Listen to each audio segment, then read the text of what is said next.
The orphan girl was treated cruelly until a stranger changed her life, but no one expected that stranger to know the secret behind her parents' death. After years of hunger, humiliation, and locked doors, Avery found one letter, one witness, and one truth that shattered the family who tried to bury her. My name is Avery. I was 9 years old when I learned that some people only call you family when there is money attached to your name. Before that, I had parents. A real home. A bedroom with glow-in-the-dark stars on the ceiling. A mother named Claire who braided my hair every Sunday night, even when she was tired. A father named Mason who smelled like sawdust and peppermint gum because he worked as a carpenter and always kept mints in his truck. We lived in a small blue house outside Raleigh, North Carolina, nothing fancy. But to me, it was perfect. Mom grew tomatoes in the backyard. Dad built me a little wooden reading bench under the maple tree. Every Saturday morning we made pancakes shaped like animals. Dad's animals always looked wrong and Mom laughed until she cried. That was the sound of my childhood, my mother laughing, my father pretending to be offended, me safe between them. Then one rainy Thursday night, they drove to pick up medicine for my fever. They never came home. A truck slid through a red light. That was what people told me. I remember my Aunt Paige sitting on the edge of my hospital bed the next morning. I had been sleeping at home with our neighbor Ruth when the accident happened. Paige wore a black coat and red lipstick, like she had dressed for church and a funeral at the same time. She held my hand too tightly. "Avery," she said, "your parents are gone."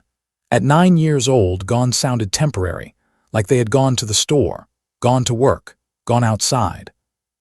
I waited for someone to say when they were coming back. Nobody did. After the funeral, Paige and her husband Brent took me in. Everyone said I was lucky. Lucky I had family. Lucky I had a place to go. Lucky Paige was willing to raise me. People say lucky when they do not want to look too closely at what is happening. Paige's house was big, white, and cold. She had 2 children, Shelby and Cole. Shelby was 10, 1 year older than me. Cole was 7. They had separate bedrooms, shelves full of toys and closets full of clothes. I got the laundry room. Not forever, Paige said, just until we rearrange things. They never rearranged things. My bed was a narrow folding cot between the washer and the storage shelves. Every night, the pipes clicked in the wall. Every morning, Paige woke me before everyone else to fold towels, pack lunches, and sweep the kitchen. At first, I tried to be good. I thought if I behaved perfectly, they would love me. I ate whatever was left. I wore Shelby's old clothes. I said thank you when Paige handed me shoes with holes near the toes. I stayed quiet when Brent called me extra weight. But nothing was enough. If Shelby spilled juice, I cleaned it. If Cole broke something, I was blamed for distracting him. If I cried, Paige said I was dramatic. If I did not cry, she said I was cold like my father's side of the family. The worst part was the food. Paige would fill Shelby and Cole's plates first, then Brent's, then hers. Then she would look at me and say, "Avery, you don't need much. You're small." I learned to save crackers from school lunch. I learned to drink water when my stomach hurt. I learned that hunger makes no sound if you swallow it long enough. When I turned 12, I found out my parents had left me money, not from Paige, from a school secretary. Her name was Nora, and she had kind eyes. One afternoon, she called me into the office because I had fainted during gym class. She gave me orange juice and a granola bar. Then she looked at my shoes, my thin sweater, my wrists.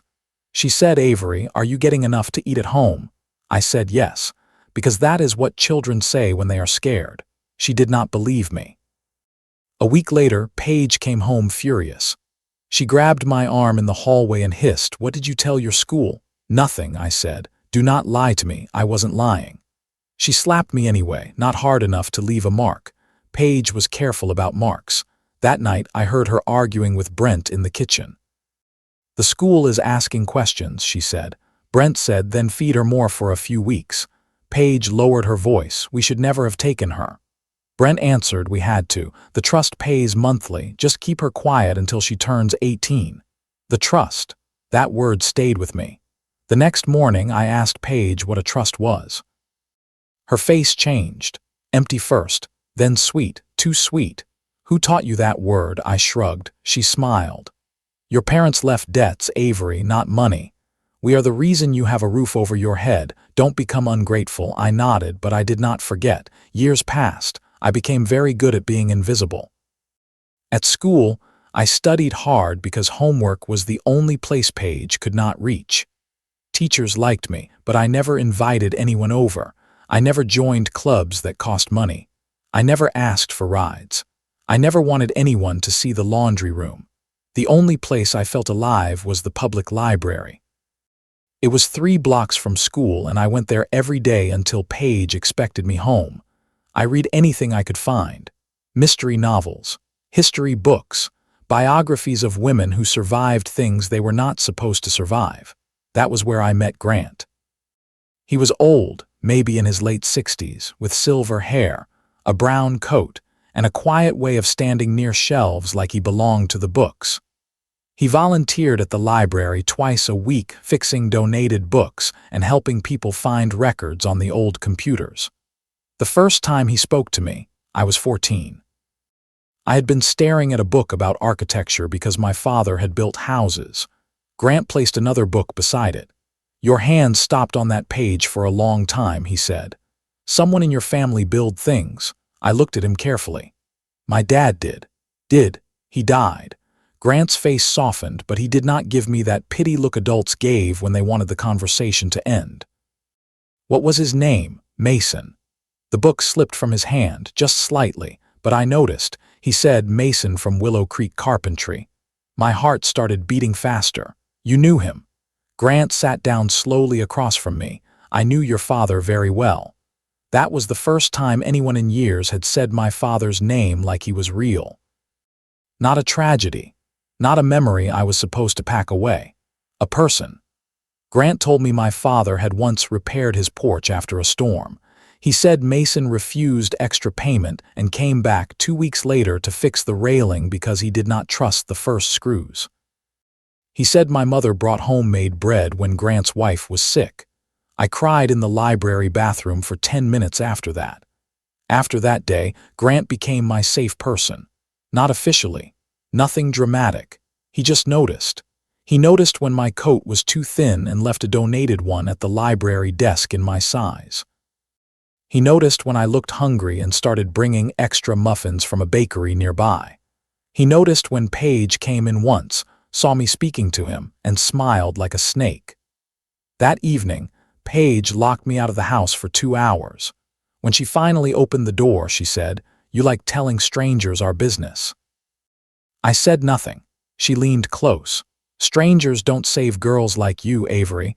They get bored and leave, but Grant did not leave. When I was 16, he helped me apply for a summer writing program. I got accepted with a full scholarship. Paige refused to sign the permission form. "You're needed at home," she said. "For what?" Laundry, dishes, Cole's lunches, Shelby's graduation party. I stared at her. That was when I understood. She did not want help. She wanted control. I told Grant I could not go. He asked why. I lied and said I changed my mind. He looked at me for a long time, then said, "Avery, when a child lies to protect an adult, something is very wrong." I almost told him everything. Almost. But fear is a leash, and Paige had held mine for years. 2 months before my 18th birthday, everything broke. It started with Shelby. She was 20 then, still living at home, still taking whatever she wanted. One afternoon, I came home from school and found her in the laundry room holding my father's watch. It was the only thing I had from him. A simple brown leather watch that no longer worked. I kept it in a small box under my cot. Shelby turned it over in her hand. "Vintage," she said. "I could sell this online." I stepped forward. "Give it back," she laughed. "You don't get to order me around in my house." I said it was my dad's. She shrugged. "Then maybe he should have stayed alive to protect it." I slapped her. I had never hit anyone before. The sound shocked both of us. Shelby screamed. Paige came running. Brent followed. Shelby cried and said I attacked her for no reason. Paige slapped me twice. Brent grabbed my arm and dragged me into the garage. He said, "You want to act grown, then get out." Paige threw a trash bag of my clothes onto the driveway. No coat, no phone charger, no money. It was raining. Again. I stood there, soaked, holding my father's broken watch in my fist. Then I walked to the library. Grant was locking the front door when he saw me. He froze. "Avery." I tried to say I was fine. Instead, I collapsed. When I woke up, I was on a couch in a small apartment above the library annex. Grant's sister, Elise, was wrapping a blanket around my shoulders. She was a retired nurse with sharp eyes and gentle hands. Grant was on the phone, not panicking, not shouting, just calmly destroying the life Paige had built on silence. He called Child Protective Services, even though I was almost 18. He called the school. He called a lawyer named Harper. He called Nora, the secretary who had once given me orange juice when I fainted.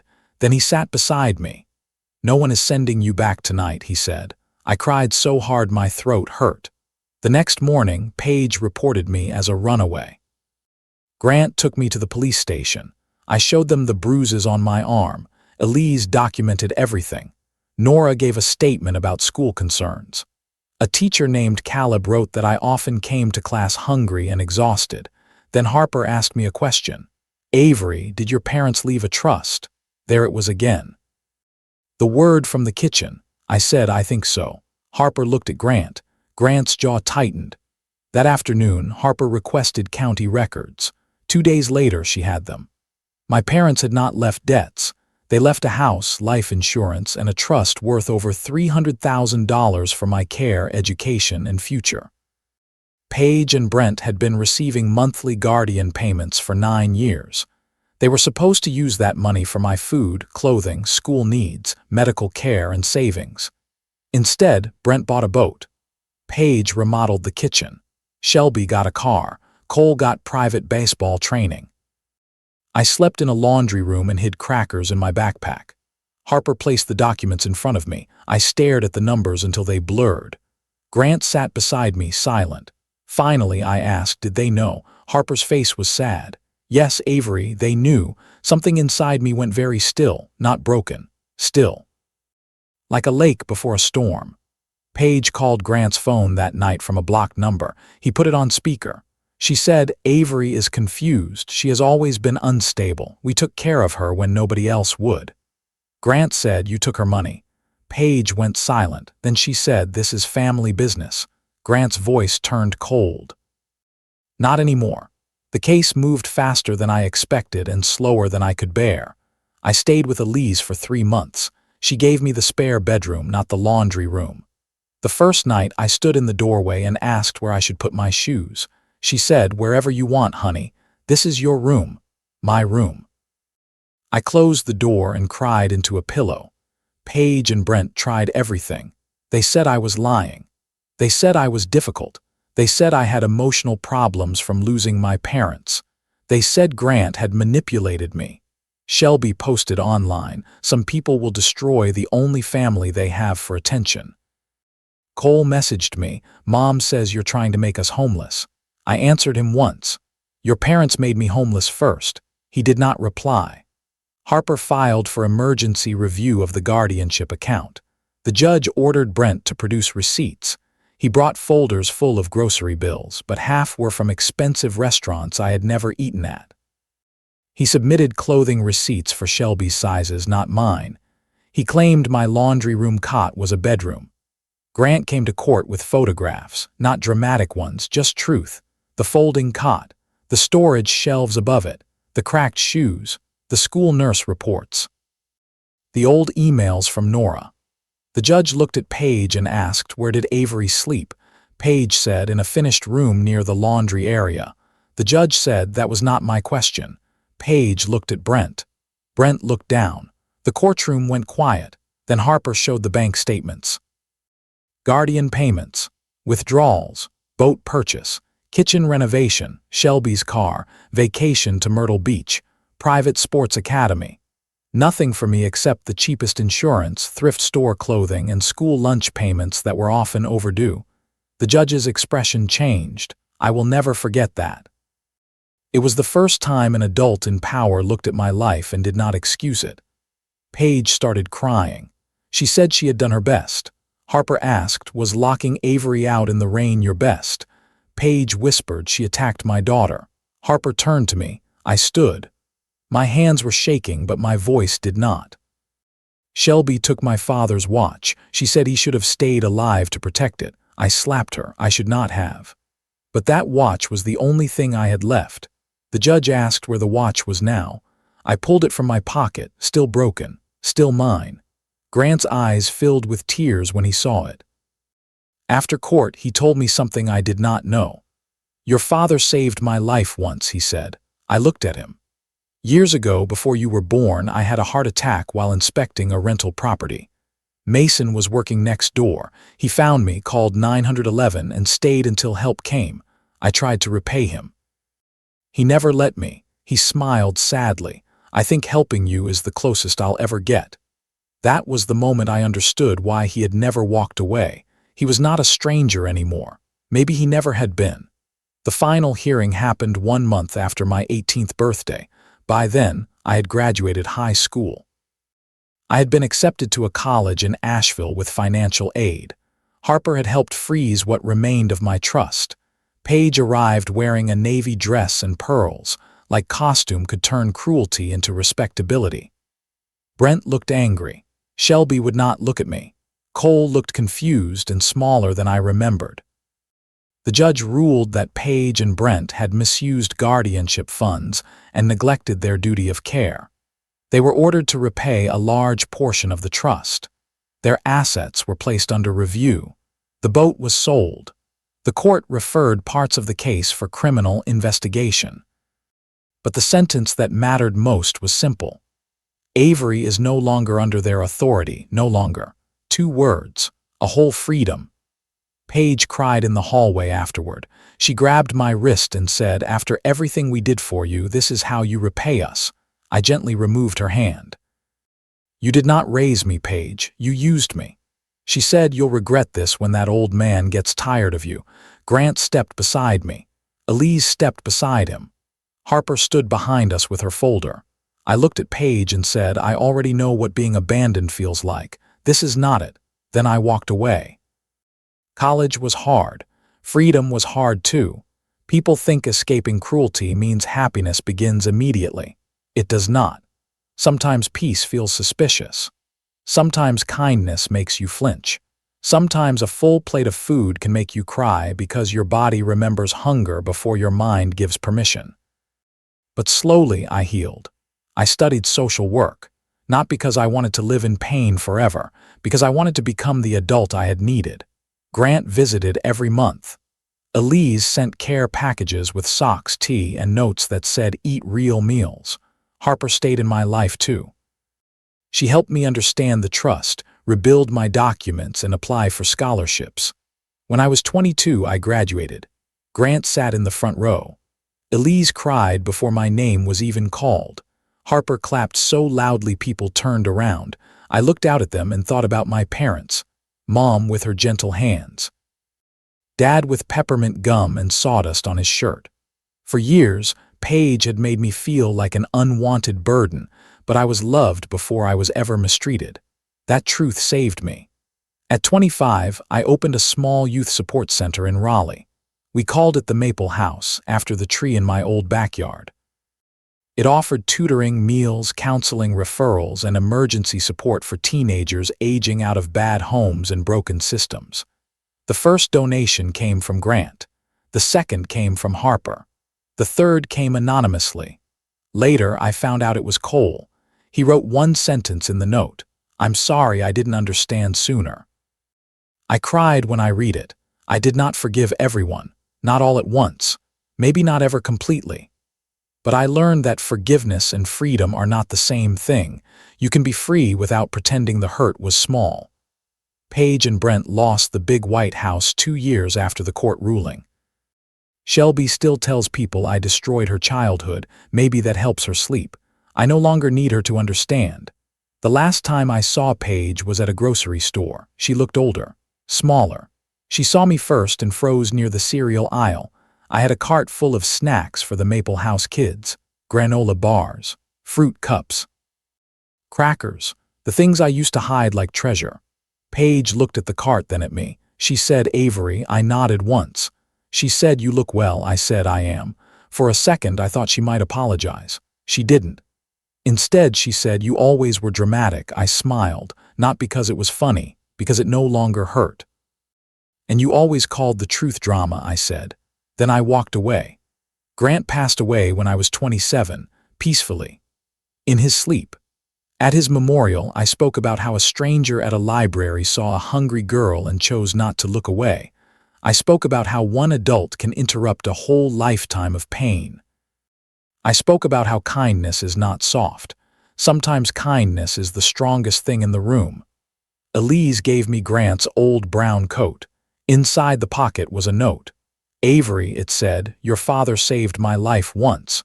You gave the favor meaning. Keep saving the next one." I keep that note framed in my office, right beside my father's broken watch. I never repaired the watch. Some people ask why. I tell them because it stopped at one time, but my life did not. The little girl in the laundry room survived. The orphan girl people called a burden grew up. The family who treated her cruelly lost the power to write her story. And the stranger who changed her life reminded her that she had always been worth saving. If this story touched your heart, please subscribe, like, and share it with someone who needs hope. Comment below if you have ever faced cruelty from people who were supposed to protect you, or tell us what you think Avery should have done.